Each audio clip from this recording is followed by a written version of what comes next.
Yo, what's going on, snipers, and welcome to a trade talk video. So today Erik Karlsson was dealt to the San Jose Sharks, which as a Sens fan for the last 15 years, this has got to be one of the toughest moments probably in the entire time I've been a Sens fan, except for when Alfredson left for Detroit and stuff like that. But damn, this is an insane trade. So let's go through what happened. So basically, Erik Karlsson, who is, you could see in NHL 19, is a 90 overall franchise defenseman, I think. Yeah, he's a franchise defenseman. And basically, we traded him away for 2 roster players and a couple picks and stuff like that and prospects. So first and foremost is Dylan DeMello, who's going to be the defensive replacement. He only has top 6 potential. He's not really that good of a defenseman, but he's still kind of young, so he's not a bad replacement. But he's not anything like Erik Karlsson. He's more of a defensively minded defenseman. He's not an offensive player by any means. So there's your roster replacement, and then you bring in a guy that's kind of like a bottom 6 center more.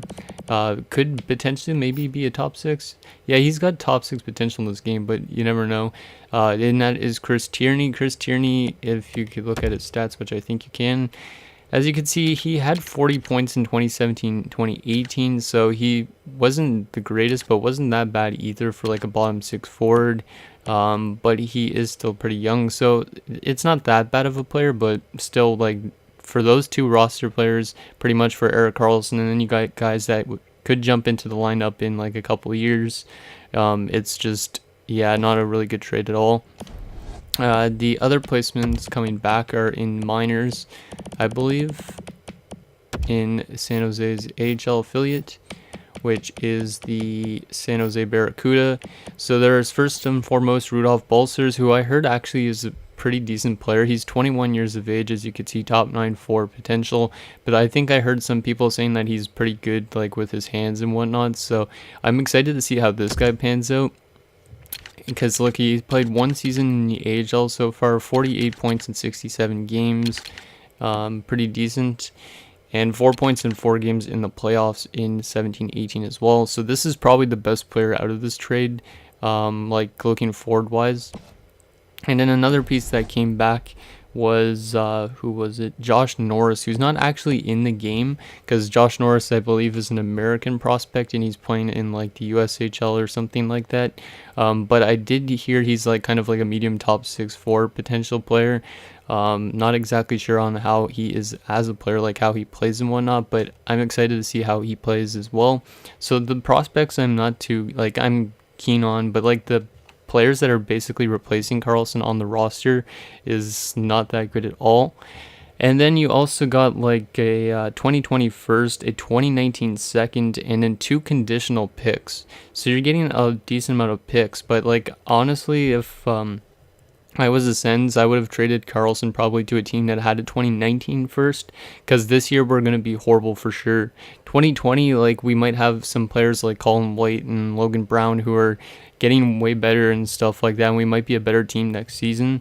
Or the Sharks, actually, it doesn't really matter about how we play, but I would still prefer if we got a 2019 first, just because Jack Hughes is like a franchise kind of player, is what people are saying.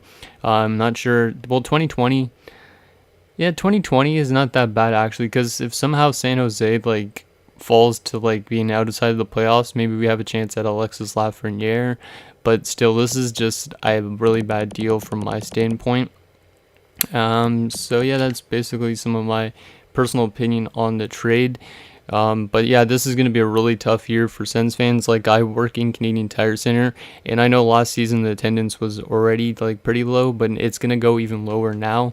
And there's supposed to be like a fan fest on Sunday that I have to work at, and it's just like, yeah, this is not going to be good, because like I feel like attendance for that is even going to go down a lot, because like our fan base is probably now going to be like maybe 10 to 12K per game. We used to get like 18K, but then they took out seats and whatnot. But this hurts a lot. So, yeah, let me know what you guys think about the trade down below. Obviously, if you're a Sharks fan, you're probably really excited. And if you're a Sens fan, you're probably like me, and you're probably like, what the fuck is Pierre Dorian doing? Like, he needs to get replaced, honestly. And Melnick needs to like get the heck out of Ottawa. Okay, so one last thing I wanted to do before we end this video is I also wanted to do a like kind of a trade simulation thing. I know X-Tech and Tactics do this already, but is what the values look like. I'm not going to do the actual trade because this is in my GM mode for YouTube. I am actually going to be trading Erik Karlsson tomorrow. So anyways, we're going to go to the San Jose Sharks and see if this deal, how close it is in comparison in the values. So first and foremost, the Sens got back Chris Tierney. So Chris Tierney does not have that much trade value, but he's young and he's only got 1 year left as well. So hopefully the Sens could re-sign him. They should be able to. And then we also got back defenseman in Dylan DeMello, who's got barely any trade value.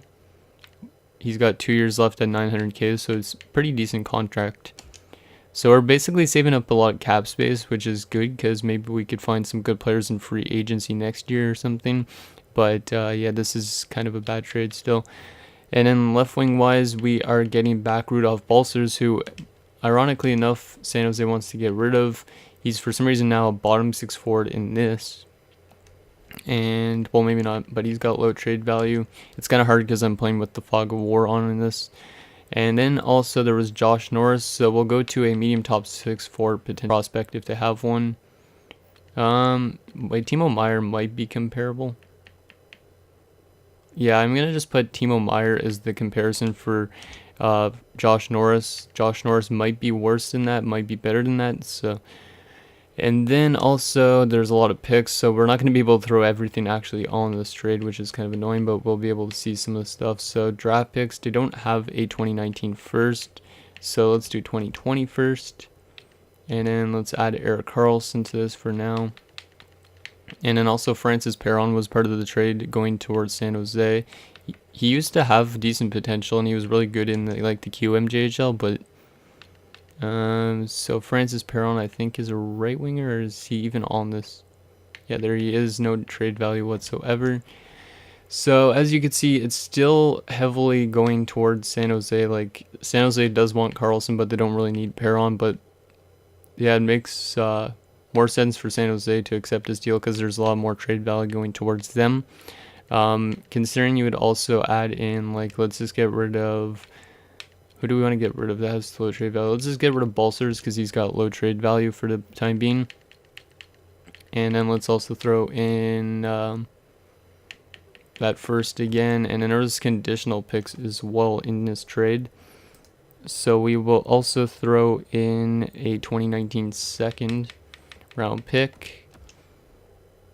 And as you can see, it's still getting kind of close, but it's still nowhere near where it needs to be, as the thing says. So let's get rid of DeMello since he also has low trade value, and throw in, well, we don't know what the conditional picks are. I think one was potentially a first for 2021 as well, because I think it was a second, but it could be like that. So the trade values are getting kind of close, but like it just does not make sense from a Sens standpoint. So yeah, that is the trade simulation. So anyways, thank you guys so much for watching, and I'll see you guys next time.